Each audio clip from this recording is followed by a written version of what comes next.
안녕하세요. 저는 올해 40대가 된 여자입니다. 얼마 전에 제가 생각지도 못했던 경험을 하게 되어서 이렇게 글을 써보려고 해요. 지금 생각해봐도 어떻게 저에게 이런 일이 일어났는지 싶습니다. 당시에는 스트레스도 많이 받고 큰 충격이어서 어디서 말도 못하고 다녔는데 지금은 어느 정도 상처가 치유돼서 여러분들에게 알려드리고 싶습니다. 저는 남편과 만나면서 이런 남자가 어떻게 나에게 왔지 싶을 정도로 연애 기간 내내 행복했습니다. 남편은 다른 남자들과 다르게 다정하고 섬세하고 센스까지 있는 사람이었거든요.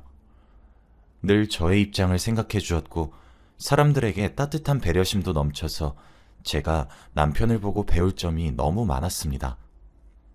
연애하면서 싸워도 늘 금방 풀었고 한 번도 헤어진 적도 없어요.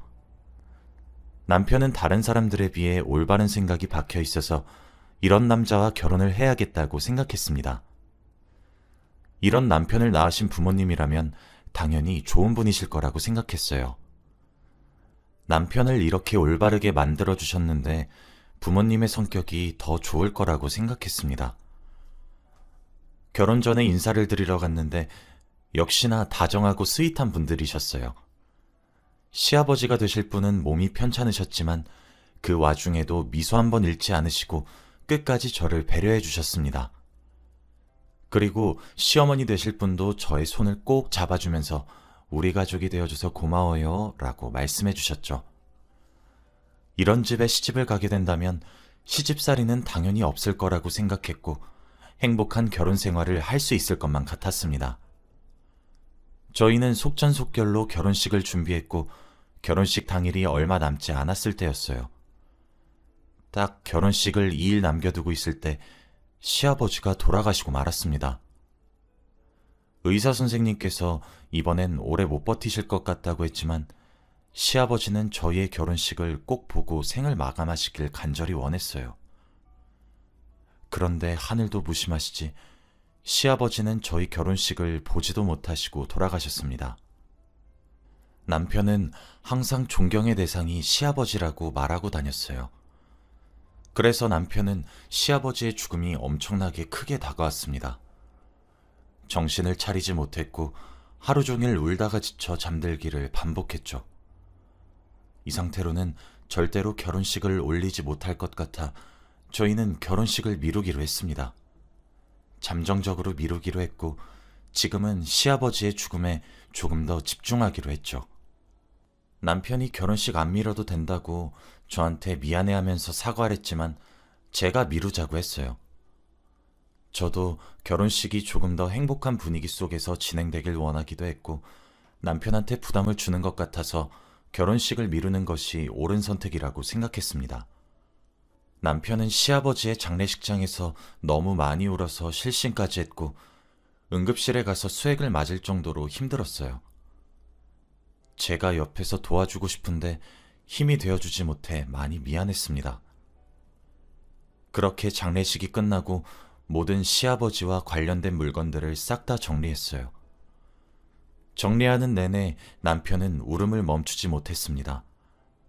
그리고 시댁에 가서 시아버지 물건을 정리하면서 시어머니가 아이고 이 큰 집에서 나 혼자 어째 사노 라고 말을 하더라고요. 항상 시아버지와 단둘이서 사셨던 분이라 갑자기 혼자 살게 되면 많이 힘들 것 같았습니다. 그리고 지금 심신도 불안정한 상태라 혼자 두면 안 될 것 같았죠. 그래서 제가 먼저 남편과 시어머니에게 어머님, 저희가 여기서 당분간만 같이 살아도 될까요? 라고 하며 제가 먼저 시댁살이를 제안했습니다. 원래 며느리가 시댁살이를 제안하는 경우가 잘 없긴 하잖아요. 그런데 전 그만큼 시어머니가 좋았고 걱정돼서 옆에서 챙겨드리고 싶었습니다. 저의 말을 듣고 남편과 시어머니는 놀라셨고 바로 좋아하셨죠. 알고 보니 두 사람 다 저한테 시댁살이에 대해서 의견을 물어보고 싶었는데 저한테 미안해서 말을 못하고 있었다고 하더라고요. 남편은 저에게 말을 먼저 꺼내줘서 너무 고맙다고 했습니다. 그래도 저의 시댁살이를 당연하게 생각해주지 않고 항상 고맙다, 미안하다는 말을 자주 해줘서 좋았습니다. 남편은 저에게 딱 한 달만 시댁에서 지내자고 했어요. 시어머니가 심신이 조금 안정되고 위로가 어느 정도 된 것 같으면 분가를 하자고 했습니다. 저도 그 말에 동의했고 저는 본격적으로 시댁살이가 시작되었답니다. 다른 며느리들처럼 저도 밥 차리고 청소하고 빨래하고 하면서 일을 했어요. 시어머니는 아직 시아버지를 잊지 못하셨는지 하루 종일 누워 계셨고 시아버지의 물건을 안고 있었죠. 제가 옆에서 밥을 먹여드려야 겨우 하루에 한 끼 드셨습니다. 정말 마음이 아프고 안타까웠어요. 남편은 출근을 하니까 낮에는 저 혼자서 시댁에 남아 어머니를 돌봐드려요. 그런데 역시나 쉬운 일이 아니더라고요. 누군가의 밥을 차리고 누군가의 옷을 개는 건 정말 어려운 일이었습니다. 일주일만 해도 온몸이 쑤시고 하기 싫더라고요. 그런데 하루 종일 울면서 창밖만 보시는 시어머니를 보니까 포기할 수 없었습니다. 남편은 저에게 미안하다면서 몇 주만 기다리라고 해주었어요. 그리고 퇴근하고 집에 오면 저와 교대를 하고 어머니를 챙겨주었죠. 남편이 퇴근하면 전 자유시간이었습니다. 저희들은 어머니가 조금이나마 나아지기를 간절히 바랬고 저희의 노력 덕분인 건지 조금씩 기운을 차리신 것 같더라고요. 밥도 잘 드시고 TV를 보면서 웃기도 하고 저와 대화도 자주 하셨습니다. 거의 예전과 비슷할 정도로 말이죠. 저희는 괜찮아지신 것 같은 시어머니를 보니까 점점 돌봐드리는 것도 편해졌고 서로에게 더 집중을 했습니다.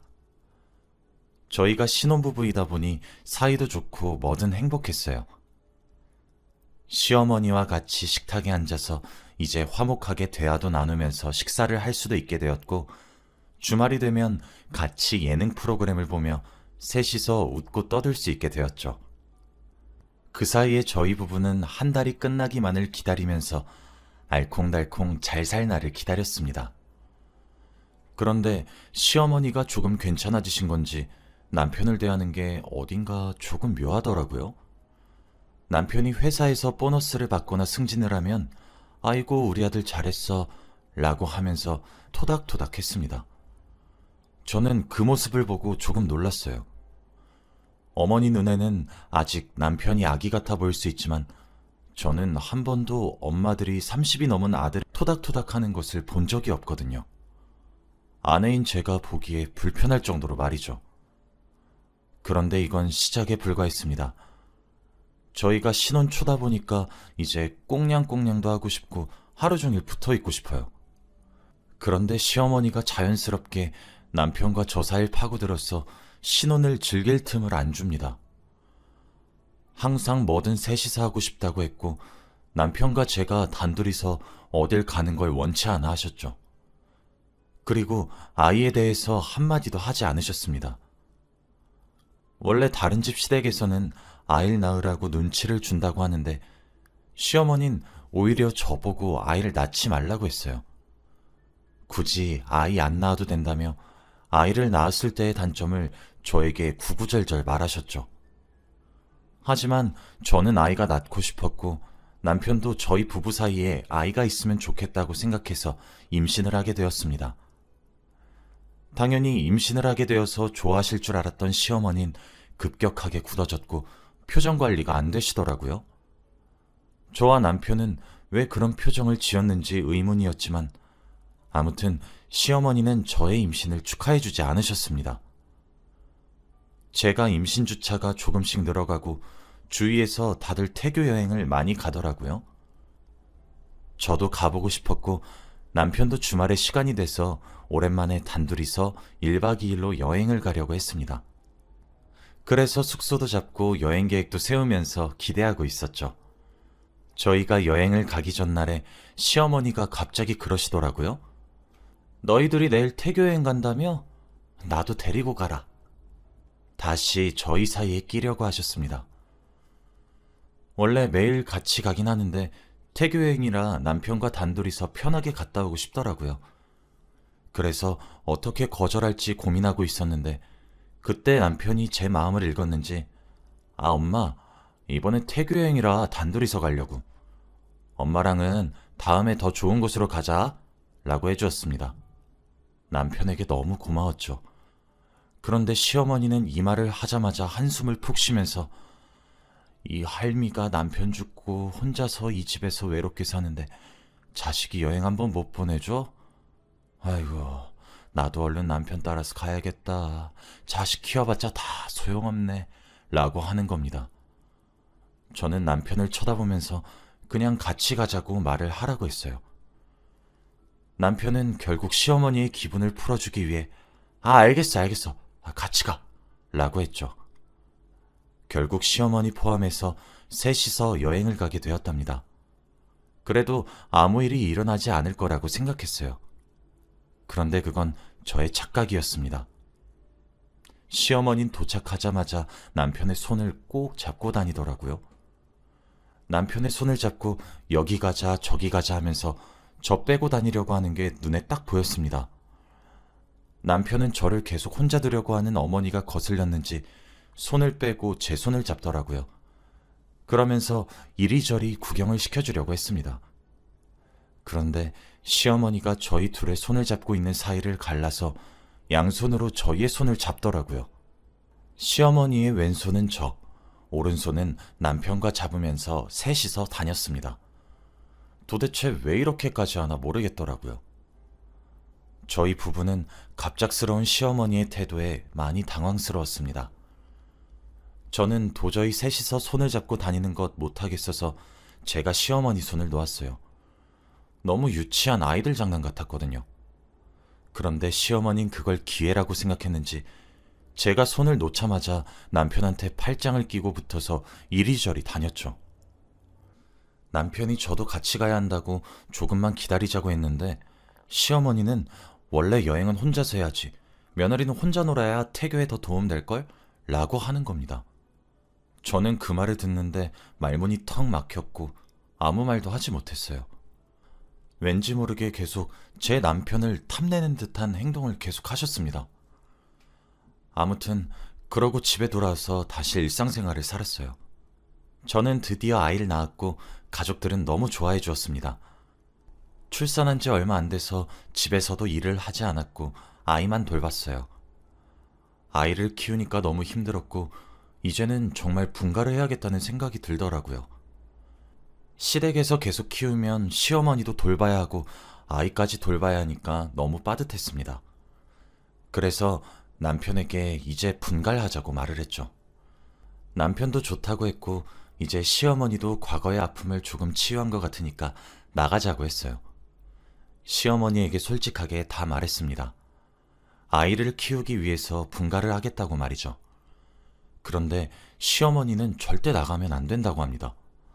아이를 키우는데 자신의 도움이 있어야 한대요. 자기도 아이를 키워본 적이 있으니까 도움을 많이 준다고 합니다. 저와 남편이 아무리 설득을 하면서 분가를 하겠다고 해도 계속 육아를 도와줄 테니 애가 조금 클 때까지만 더 살다가 가라는 말만 반복하셨죠. 저희는 시어머니의 고집을 꺾을 수 없었고 결국엔 다시 그 집에서 살게 되었답니다. 그런데 시어머니가 조금 이상하게 제 아들을 대했어요. 원래 할머니들이 손주를 많이 예뻐하는 건 저도 알고 있습니다. 그런데 원래 손주들한테 아들이라고 하나요? 다들 손주라고 하지 않나요? 시어머니는 저희 아이한테 아들이라고 불렀습니다. 처음엔 제 아들이 너무 예쁘고 사랑스러워서 하는 의미 없는 말인 줄 알았습니다. 시어머니가 아들을 예뻐해 주시니까 저도 좋았죠. 그런데 계속해서 아들이라는 말을 멈추지 않으셨고 얼마 전에는 엄마가 해줄게 라고 하면서 자신을 저희 아이의 엄마라고 칭하더라고요. 솔직히 이런 경우는 한 번도 본 적이 없어서 당황스럽기도 한데 제가 너무 예민한 건가 싶었습니다. 그리고 조금 불쾌하기도 했어요. 엄연히 제 아들이고 제 자식인데 시어머니가 엄마 거리니까 조금 속상하긴 했죠. 그리고 아직 신생아라서 얼굴도 제대로 보이지 않는데 시어머니는 무조건 자기네 집안의 얼굴이라고 합니다. 무조건 자기 아들을 닮았다고 하면서 말이죠. 그러면서 저하고는 닮은 구석이 하나도 없대요. 자기 아들을 닮아서 아빠 집안이라고 합니다. 너무 어이가 없었어요. 어떻게 한 방을 먹일까 고민을 하다가 이렇게 말했습니다. 아, 그래요? 그럼 남편도 어릴 때 어머니 힘들게 맨날 울고 잠도 안 자고 그랬어요? 내 배로 힘들게 낳긴 했지만 왜 이렇게 속을 썩이나 모르겠어요. 저는 어렸을 때 울지도 않고 참 순했다고 하던데. 에휴. 이 말을 하면서 시어머니를 쳐다보니 입을 꾹 다물고 계시더라고요. 대체 왜 이렇게 자기 아들에 대한 사랑이 강한 걸까요? 옆에 있는 사람들이 힘들 정도였습니다. 저도 아이를 낳고 보니까 어느 정도 소유욕을 느낄 수는 있다고 봐요. 그런데 아들 부부를 맨날 따라다니고 항상 같이 있어야 하고 이런 건 너무 별로라고 생각합니다. 아무튼 저는 한 번 잘못 건드렸다가는 펑 하고 터질 것 같은 시한폭탄이었어요. 하지만 결국엔 저의 시한폭탄이 터지게 되는 날이 오고 말았어요. 제가 아이를 낳고 아이를 친정에 잠시 맡긴 뒤 남편과 같이 둘이서 데이트 좀 하려고 했습니다. 그래서 준비를 하고 나갈 채비를 했죠. 그런데 역시나 저희 부부가 나갈 준비를 하니까 시어머니가 어디 가냐 뭐 하냐 등등 꼬치꼬치 캐묻더라고요. 대답해주기 싫었지만 그래도 말해주었습니다. 그러면서 또 같이 가자고 하더라고요. 이번엔 정말 귀찮게 하지 않겠다고 했습니다. 그리고 저희는 남편이 운전하는 차를 타려고 했어요. 그런데 아주 당당히 남편의 옆자리인 조수석에 타는 게 아니겠습니까? 제가 시어머니에게 남편이 초행길이라 제가 옆에서 길 알려줘야 해요 라고 말을 했지만 시어머니는 어차피 내비게이션 있잖아 그거 보면 되지 라고 하더라고요. 저는 어처구니가 없긴 했지만 그래도 뒷좌석에서 혼자 앉았습니다. 시어머니가 길을 잘못 알려주셔서 몇 번 길을 잘못 든 적이 있지만 그래도 우여곡절 끝에 도착하고 재밌게 놀았죠. 시어머니가 있으니까 맘 편히 놀진 못하겠더라고요. 말이 너무 많으셔서 저희가 대화할 시간은 없었고 항상 대답만 해야 했습니다. 그리고 남편에게 철썩 붙어서 어디든 다니니까 제가 와이프인지 시어머니가 와이프인지 모르겠더라고요. 아무튼 대충 놀고 일찍 집에 들어가려고 했습니다. 그리고 갈 땐 제가 운전을 하기로 했죠. 그런데 더 놀라운 건 남편이 뒷좌석에 타니까 시어머니가 뒷좌석에 타는 거 있죠.